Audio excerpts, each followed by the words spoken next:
ஸல்லல்லாஹு இருக்கின்ற பொழுது அந்த மதீனா மக்கள் ஒரு வகையான ஒரு கொண்டாட்டம் கொண்டாடுவார்கள்.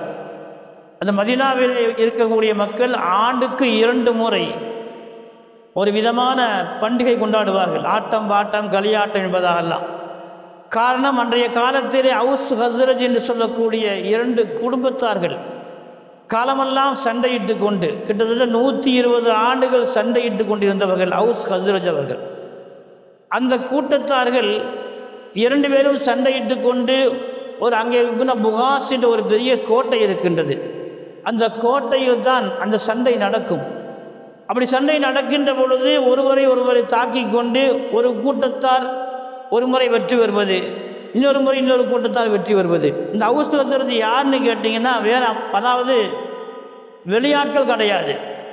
நம்முடைய பாஷையில் சொல்லப்போனால் பங்காளிகள், சின்னத்தா பெரியத்தா மக்கள் தான். நபிகள் நாயகம் ஸல்லல்லாஹு அலைஹி வஸல்லம் அவர்கள் மதீனாவிற்கு சென்று முதல் முறையாக அவர் செய்த மிகப்பெரிய சேவை என்னவென்று சொன்னால், இந்த அவுஸ் ஹஸ்ரஜ் என்று 120 ஆண்டுகள் பகைமையாக இருந்தவர்களை பெருமான் ஸல்லல்லாஹு ஒன்றாக்கினார், ஒன்று சேர்த்து வைத்தார்கள். அப்போ ஒன்று சேர்த்து வைத்த பிறகு அவர்களெல்லாம் இஸ்லாத்திற்கு வந்த பிறகு அவர்கள் வலிமையாக கொண்டாடக்கூடிய ஆட்டம் பாட்டமெல்லாம் இல்லாமல் அல்லாஹு தஆலா அதே மாதிரி 2 பெருநாளை அல்லாஹ் கடமையாக்கினார்.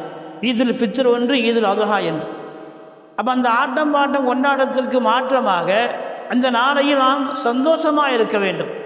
சந்தோஷமாக இருப்பது என்று சொன்னால் வேறு விதமாக அல்ல, மாறாக சொந்த பந்துக்களை அரவணைத்து கொண்டு, நட்பு வட்டாரங்களை அரவணைத்து கொண்டு, எல்லோருக்கும் உதவி செய்து கொண்டு இப்படி இருப்பது தான் ஈது பெருநாளுடைய மிகப்பெரிய தாத்பரியம். அதிலும் குறிப்பாக நபிகள் நாயகம் ஸல்லல்லாஹு அலைஹி வஸல்லம் சொல்வார்கள், ஈது அன்று நாம் செய்யக்கூடிய மிகப்பெரிய சேவை என்னவென்று சொன்னால், மிகப்பெரிய பணி என்னவென்று சொன்னால், யார் யாரெல்லாம் நமக்கு பகைமையாக இருக்கின்றார்களோ அவையெல்லாம் அரவணைத்து செல்வது, யார் யார் நம்மிடத்தில் பேசாமல் இருக்கின்றாரோ அவரிடத்தில் சென்று பேசுவது. இதை பெருமானார் ஸல்லல்லாஹு அலைஹி வஸல்லம் பெருநாள் அன்று வலியுறுத்தி காட்டியிருக்கின்றார்கள். ஒரு மூமினோடு 3 நாட்களுக்கு மேல் பேசாமல் இருக்கக்கூடாது என்பது மார்க்கத்துடைய சட்டம். ஆனால் இன்று நாம் ஒன்றுமில்லாத பிரச்சனைக்கெல்லாம் காலமெல்லாம் பேசாமல் முகத்தை காமித்து கொண்டு இருப்பதெல்லாம் மிகப்பெரிய அநியாயம். பெருநாளுடைய ஒரு மிகப்பெரிய சிறப்பு என்னவென்று சொன்னால், பேசாதவரிடத்தான் சென்று பேசுவது. அது யாராக இருந்தாலும் சரித்தான், அவன் பேசட்டும் நான் வந்து பேசுகிறேன் அப்படி இருக்கக்கூடாது. பெருமான் சொன்னார்கள், 2 பேர் பேசாமல் இருந்து யார் முதலில் சலாம் சொல்கின்றார்களோ அவர் அல்லாஹ்விடத்தில் மிக ஏற்றமா என்பதாக சொன்னார்.